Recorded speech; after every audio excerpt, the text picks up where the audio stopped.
Right now मैं इस दुनिया के सबसे पवित्र स्थानों में से एक स्थान, वो केव, वो गुफा जहाँ पर प्रभु यीशु मसीह ने अपने दास यूहन्ना को दर्शन दिए थे, मैं उसी गुफा में अभी मौजूद हूँ।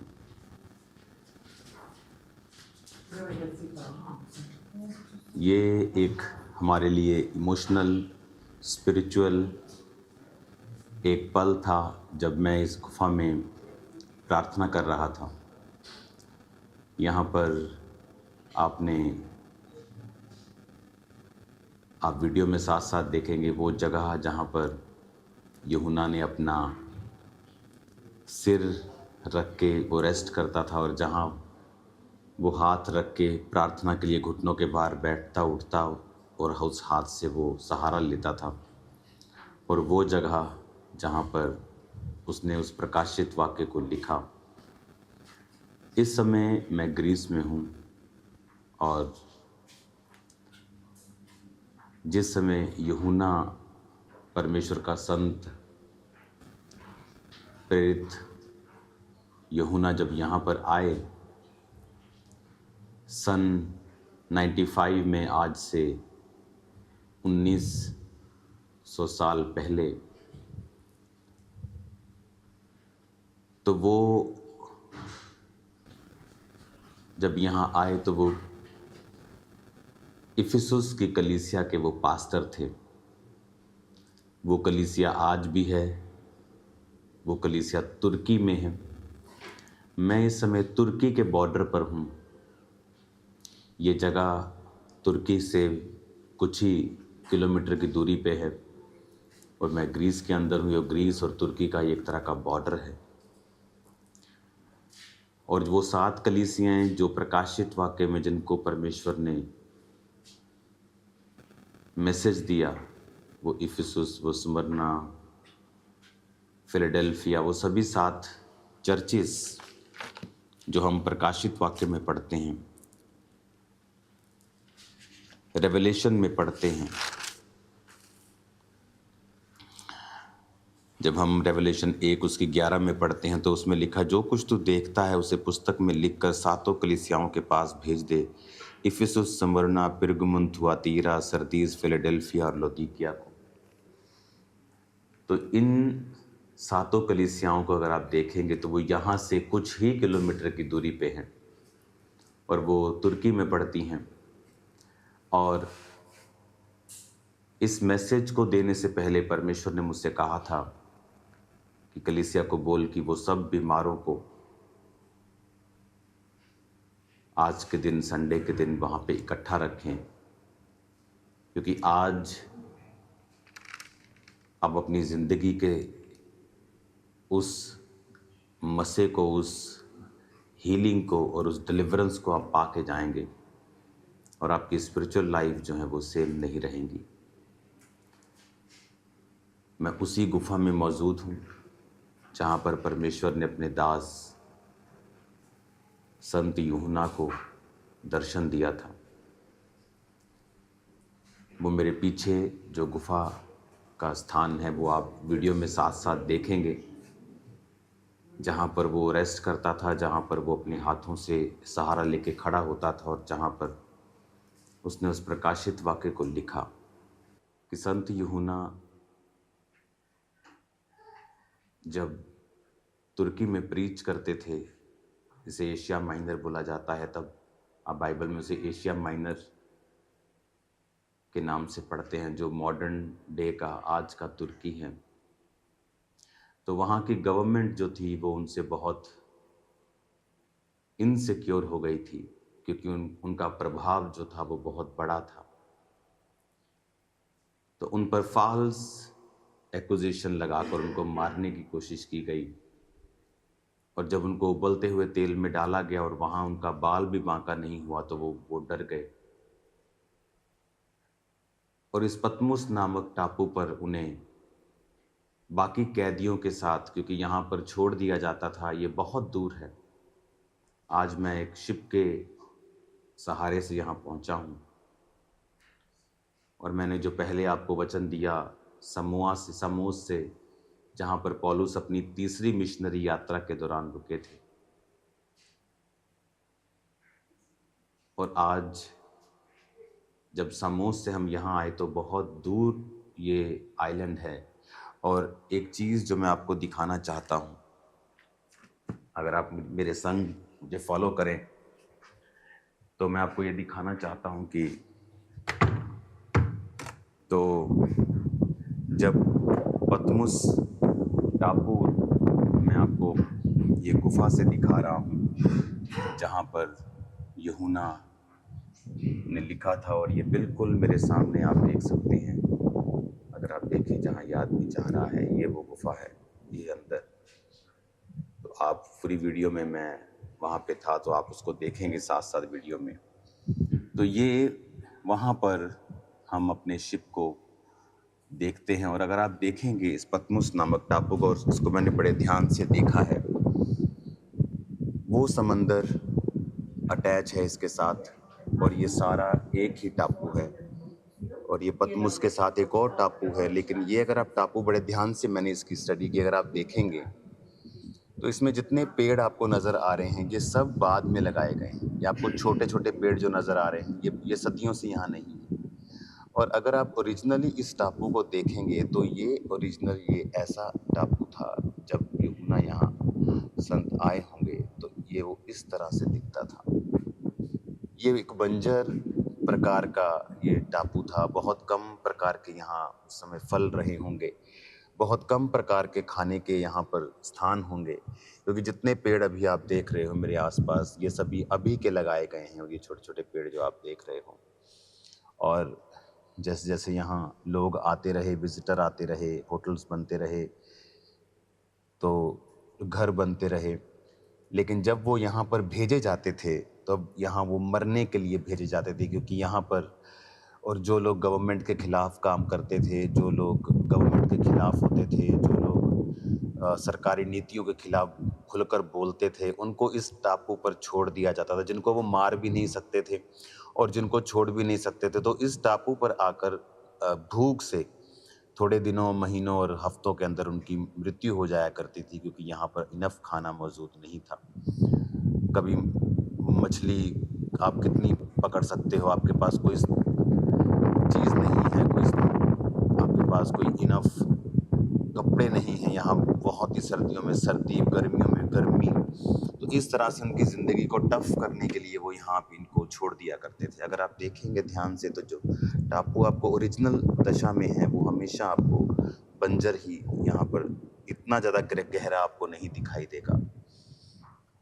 तो इस तरह से तो 95 ईस्वी में संत यूहन्ना पतमुस नामक टापू पर छोड़ दिए गए थे, और इस टापू पर जो लोग उनके साथ वो सजा भुगत रहे थे, उन्होंने उनको प्रचार किया, उनको बपतिस्मा दिया, क्राइस्ट का उन्हें फॉलोअर बनाया। और इस गुफा में जो एक वोल्केनिक केव है, यानी ये ज्वालामुखी के कारण एक केव बनी थी, और ये अब यहाँ तो आपको ये लकड़ी के नज़र आ रहे हैं क्योंकि ये बनाए गए हैं, लेकिन अंदर जो केव हमने देखी हैं वो टोटल एक पत्थर की एक गुफा है टोटल बनी हुई। और उस पत्थर की गुफा में जब आप देखेंगे उसे साथ साथ वीडियो में, तो वो वोल्केनिक ज्वालामुखी के लावा के साथ बनी गई एक गुफा है।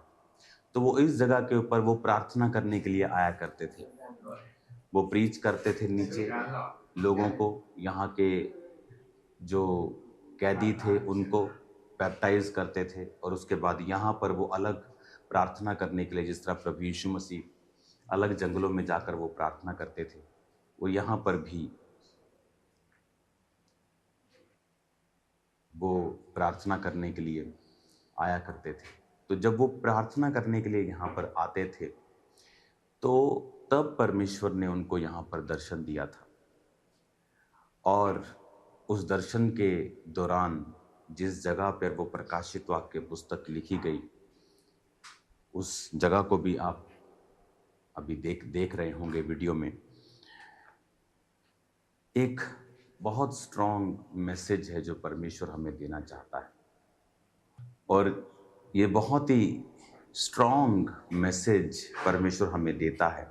क्या पता चलता है, 95 में जब वो यहाँ पे आए और परमेश्वर का प्रकाशित वाक्य उन्होंने हासिल किया, उसके बाद जिस सरकार ने उनको पनिश किया था, उस व्यक्ति की डेथ हो गई, और उसके बाद जो नया राजा वहाँ बैठा वो क्रिश्चियंस के लिए थोड़ा दर्द रखता था, उनके साथ कॉपरेट करता था। उसके बाद संत यूहन्ना को वापस उसी स्थान पर बुला लिया गया और वो यहाँ से चले गए, और वहाँ पर फिर वो अपनी ज़िंदगी के बाकी बुढ़ापे के दिनों को उन्होंने बिताया। इसका मतलब हमारी लाइफ में आने वाली परसिक्यूशन, सताव भी एक गहरे और एक दूरदर्शी मकसद के साथ वो हमारे जीवन में आते हैं, जो हमें दिखाते हैं विज़न को, और कुछ ऐसा स्थापित कर जाते हैं जो आप किसी भी तरह से स्थापित नहीं कर सकते, अपनी प्रार्थनाओं से भी नहीं कर सकते। मैं आपको बताना चाहता हूँ, जिस ग्रीस देश में मैं मौजूद हूँ, यीशु मसीह के जन्म से 350 साल पहले यहाँ एक राजा हुआ था जिसका बहुत नाम है अलेक्जेंड्रा द ग्रेट। वो राजे ने अपनी छोटी उम्र में ही इस पूरे एरिया को कैप्चर कर लिया था। उसने अपनी छोटी उम्र में ही, अगर मैं आपको उसके एरियाज़ को बताऊं कि कौन कौन से एरियाज़ थे जो अलेक्जेंड्रा ने कैप्चर कर लिए थे, क्योंकि आप बोलोगे आप इतिहास क्यों पढ़ा रहे हैं, क्योंकि उसका एक गहरा मकसद है मेरे पास आपको बताने का। इस ग्रीस में अलेक्जेंड्रा जो राजा था उसकी ताजपोशी की गई थी, इसी ग्रीस में जहां मैं आपके साथ बात कर रहा हूं। पतमुस भी उसी ग्रीस का आज एक हिस्सा है। उस समय ये अलग तरह से अलग टेरिटरीज के अधीन था। तो जब आज आप देखते हैं, उस समय ये ग्रीक राजा, ग्रीक किंगडम से अलेक्जेंड्रा पैदा हुआ, और अलेक्जेंड्रा ने पैदा मतलब कि उसका राज्य पैदा हुआ। और अगर आप उसके देश देखेंगे, जो उसने देश कैप्चर किए बहुत ही छोटी उम्र में, और वो कभी हारा नहीं। वो बीमार होके मरा था, कोई बोलते उसको पॉइजन दिया या कुछ भी दिया, लेकिन वो हारा नहीं।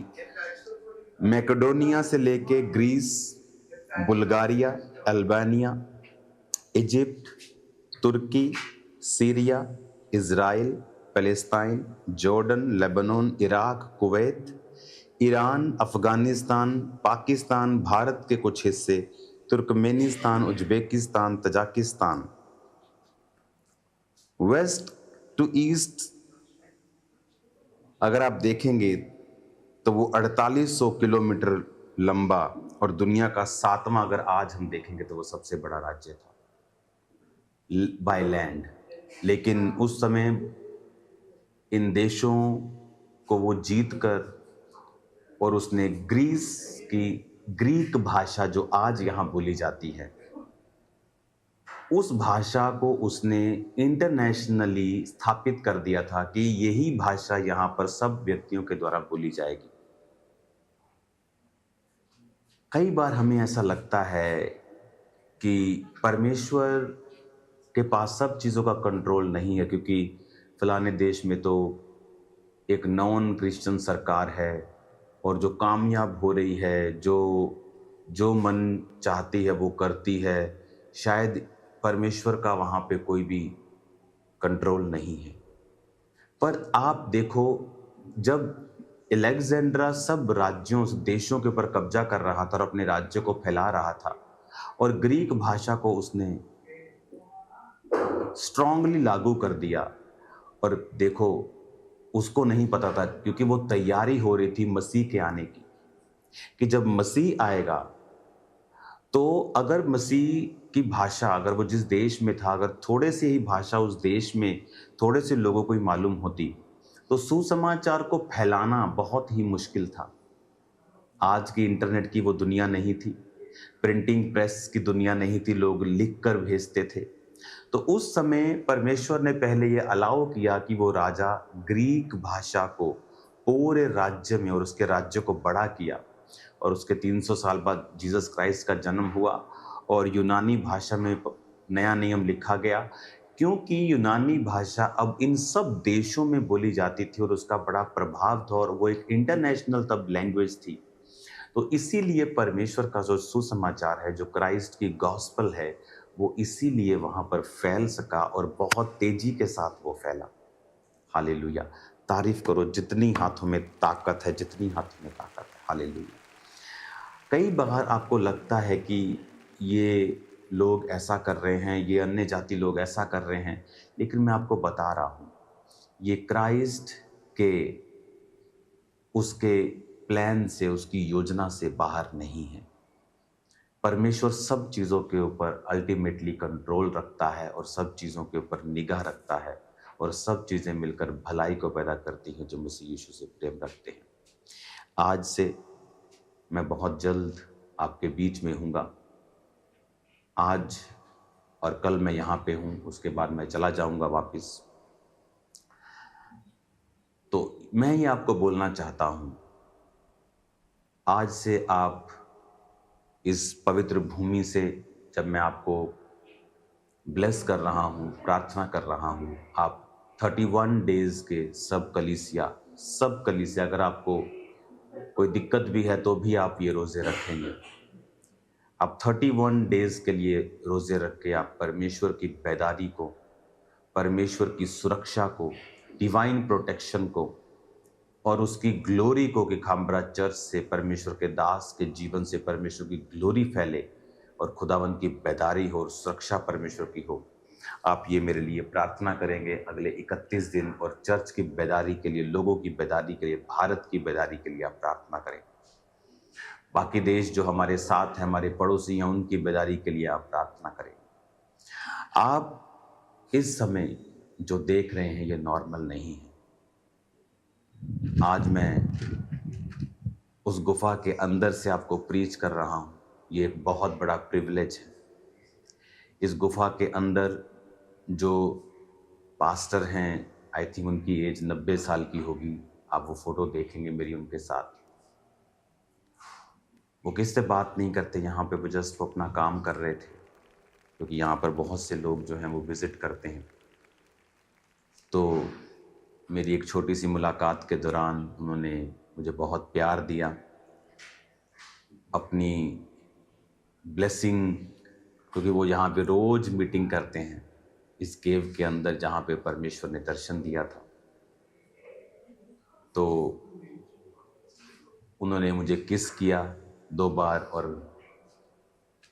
अपना प्रेम जो परमेश्वर का उनके हृदय में था मुझे दिखाया। और इस जगह से प्रीच करना ये पॉसिबल नहीं है, ये खुदा का डिवाइन फेवर है जो आप आज देख रहे हो। परमेश्वर की ब्लेसिंग जो है आप आज रिसीव कर रहे हो। मैंने बहुत सी टेस्टिमनीज सुनी हैं कि इस जगह पे आने के बाद लाइफ सेम नहीं रहती, क्योंकि आप परमेश्वर के उस प्रेजेंस को आप महसूस करते हैं कि परमेश्वर का आत्मा यहाँ पे अपने दास को लेके आया। और देखो, जब प्रकाशित वाक्य लिख लिया गया, 96 में वापस चले गए। यहाँ परमेश्वर सिर्फ उनको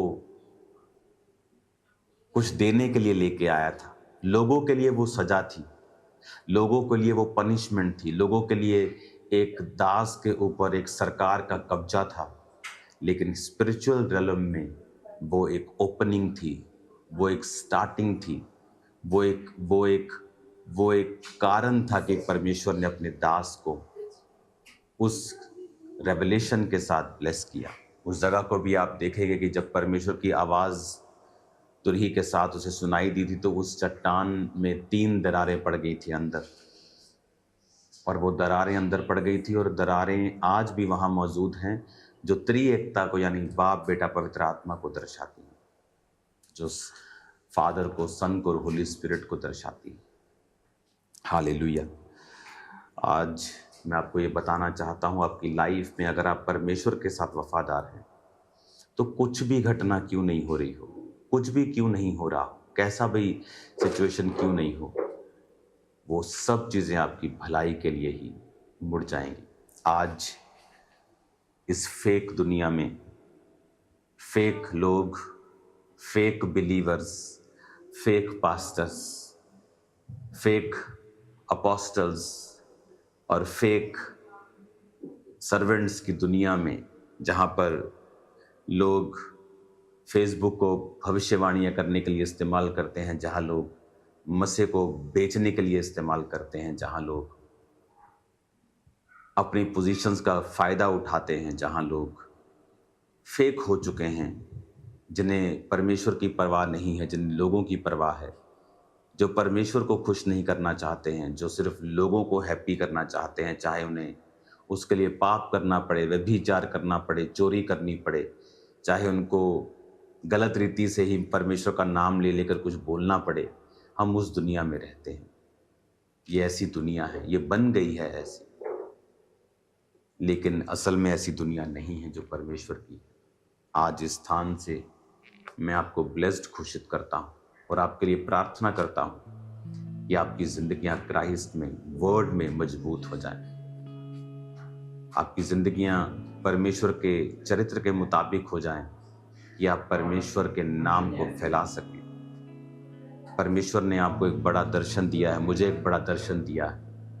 उस दर्शन के मुताबिक आप प्रार्थना करें कि परमेश्वर मेरे रास्तों को ओपन करे और वो गॉस्पल को हम पूरी दुनिया में और भारत में और भारत के सब पड़ोसी देशों में दे सकें। आज जब इस पतमुस नामक टापू में और उसके बाद उस गुफा के अंदर से जहां पर परमेश्वर के दास संत यूहन्ना ने दर्शन पाया था, इस परमेश्वर की प्रेजेंस में मैं आपको बोल रहा हूं, आपकी जिंदगी आज से सेम नहीं है यीशु मसीह के सामर्थ्य नाम में। God bless you all.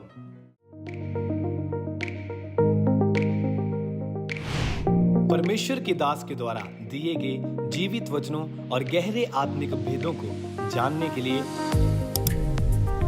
आप हमारे YouTube चैनल को अभी सब्सक्राइब करें और बेल आइकन को दबाना ना भूलें, ताकि हर एक नई अपडेट और अनाउंसमेंट सबसे पहले आप तक पहुंच सके।